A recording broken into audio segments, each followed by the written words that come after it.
की बेटी हूँ, इस मुल्क की बेटी हूँ, इतना ना हमें जलील किया जाए।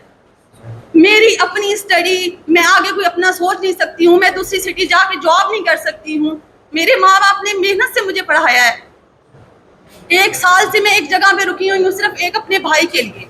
जिस भाई ने एक बहन का सहारा बनना था, आज वो बहन एक भाई के लिए अपने फ्यूचर को तबाह करके बैठी हुई है। वो इसी गिल्ट में मुझसे नजरें नहीं मिला पाता।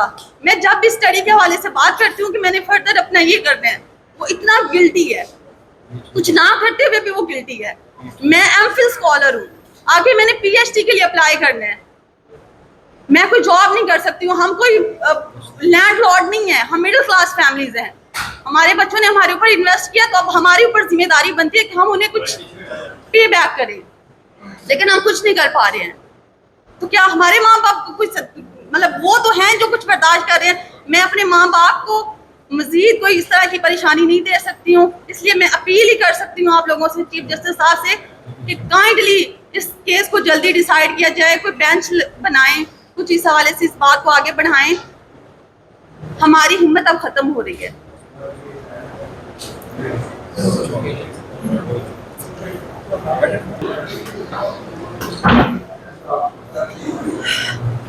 अस्सलाम वालेकुम जी, मेरा नाम डॉक्टर अस्का है और मेरे हस्बैंड इमरान महबूब पिछले 1 साल से ज़्यादा का अरसा गुज़र गया है और वो मिलिट्री कस्टडी में हैं।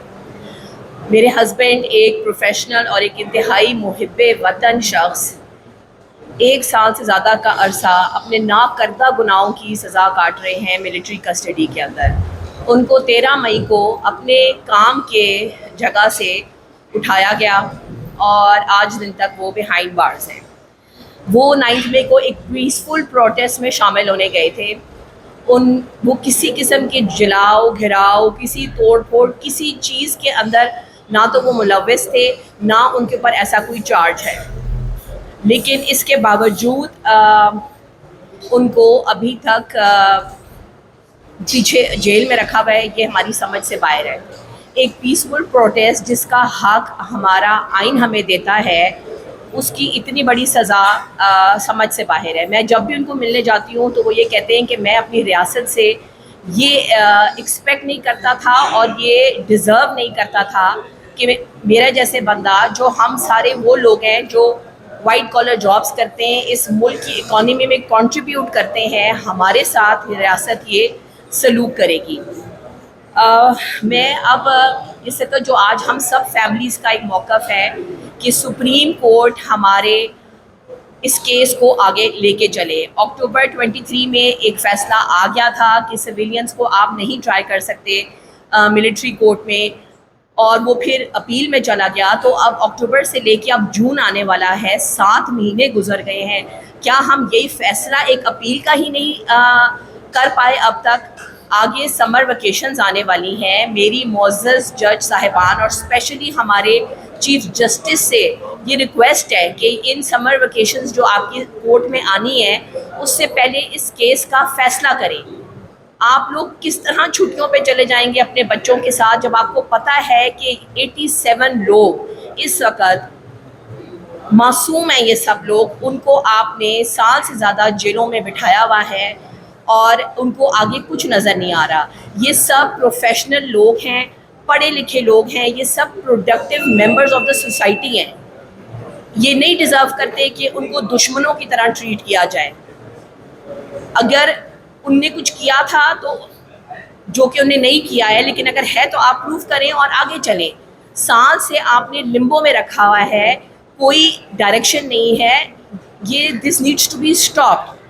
हम फैमिलीज़ जो हैं वो सारी इस कदर अजियत से गुजर रही हैं। हर फैमिली की एक स्टोरी है।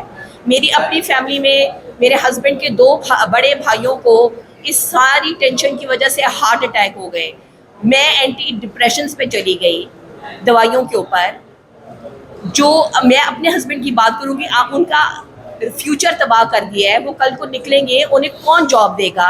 जो बाकी बच्चे पढ़ रहे हैं, जिनकी पढ़ाइयाँ हैं, उन्हें कल को बाहर जाना था पढ़ने के लिए, जॉब्स के लिए जाना था। आप उनके फ्यूचर से खेल रहे हैं। आपने कुछ प्रूव भी नहीं किया है और आप इस चीज़ को ख़त्म ही नहीं कर रहे।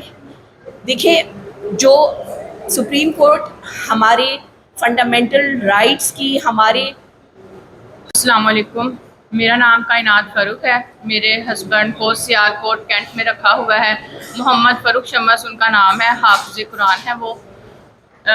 9 मई से 2 महीने पहले उनके अब्बू की डेथ हुई थी। वो बहुत बड़े सदमे में थे। 9 मई को वो वैसे ही उधर से ISI के ऑफिस के बाहर से गुजर रहे थे। उनको नहीं पता था कि यहाँ ISI का ऑफिस है, वहाँ पुरअमन एहतजाज हो रहा था। वो सिविल लाइंस का यानी रोड है फैसलाबाद में, सिविल लाइंस का समझ के वहाँ वो एहतजाज में खड़े होकर देखने लग गए। तो उन्होंने वहाँ सिर्फ वीडियो बनाई है, जिसकी वजह से उनको 1 साल से ऊपर हो गया। 16 मई को उनको घर से अरेस्ट किया और सिर्फ वीडियो बनाई है। उसमें ना वो अंदर ऑफिस के गए हैं, ना उन्होंने कोई तोड़फोड़ की है। और फैसलाबाद का कहीं जिक्र भी नहीं आता, न्यूज़ में भी कहीं फैसलाबाद का जिक्र ही नहीं है कि फैसलाबाद के बंदे पकड़े हुए हैं या फैसलाबाद में कोई नुकसान हुआ है, तोड़फोड़ हुई है। और कुछ उन्होंने ऐसा किया भी नहीं। वो सिर्फ वहाँ 10 मिनट के लिए गए हैं पुरअमन एहतजाज में शामिल होने के लिए और उसके बाद आ गए हैं। और वो साल से इतना यानी डिस्टर्ब है, उनको इतना मेंटली वो डिस्टर्ब है, इतनी उनकी बुरी हालत है। हमारी मुलाकात भी जल्दी नहीं होती। 3 बच्चे हैं मेरी बेटी भी उनके जाने के 2 माह के बाद हुई है। मैं अपनी बेटी को भी उनको दिखाने के लिए चीले में उनसे मिलने गई हूँ। तो वो अपने बच्चों के लिए इतना तड़प रहे हैं, जो इतना वो तड़प रहे हैं अपने बच्चों के लिए। हम बहुत ज़्यादा परेशान हैं। उनकी अम्मी जो सी हैं, उनको भी ब्लड प्रेशर की वो मरीज़ हैं, उनकी भी आए दिन तबीयत ख़राब हो जाती है। तो बच्चे जो सी हैं वो ऐसे ऐसे सवालात करते हैं हमसे, अपने बाबा से पूछते हैं आप कब आओगे, आप कब आओगे। तो बच्चे बहुत ज़्यादा इस चीज़ को देख रहे हैं, बहुत ज़्यादा परेशान हैं और ऐसे ऐसे हमसे सवालात करते हैं। सबसे बड़ा बेटा मेरा 5 साल का है और वो ऐसी बातें करता है कि हम बहुत परेशान होते हैं और हम उसके सामने ऐसी कोई बात नहीं करते कि जिससे वो मेंटली डिस्टर्ब हो। तो हमारी सुप्रीम कोर्ट से दरख्वास्त है कि प्लीज़ उन्हें रिहा किया जाए जल्दी से जल्दी। और इतनी गर्मी है, आपको सबको पता है कि क्या सूरत हाल जा रही है, कितनी गर्मी पड़ रही है। और उनको सिर्फ वहाँ एक पंखा दिया हुआ है और एक सेल में अकेले रखा हुआ है। अकेले रहना बहुत मुश्किल है। आज साल और 16 मई को उनको पकड़ा था, तब से वो अकेले रह रहे हैं। सिर्फ 1 मंथ के लिए उनको इकट्ठा किया था दूसरे लड़कों के साथ फैसलाबाद के, तो बाकी उनको तब से अकेले रखा हुआ है। वो बहुत ज़्यादा मेंटली डिस्टर्ब हैं। तो इसलिए हमारी आपसे गुजारिश है कि प्लीज़ उन्हें जल्दी से जल्दी रिहा किया जाए। हम बहुत ज़्यादा मेंटली डिस्टर्ब हैं। आप आ जाइए समझ, इनके बाद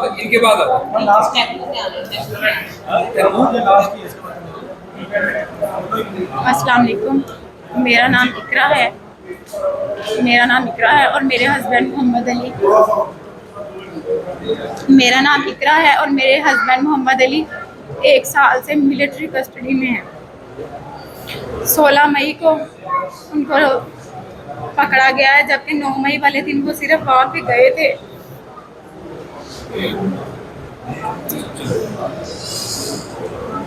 उनका सिर्फ ये कसूर है कि वहाँ गए थे वो।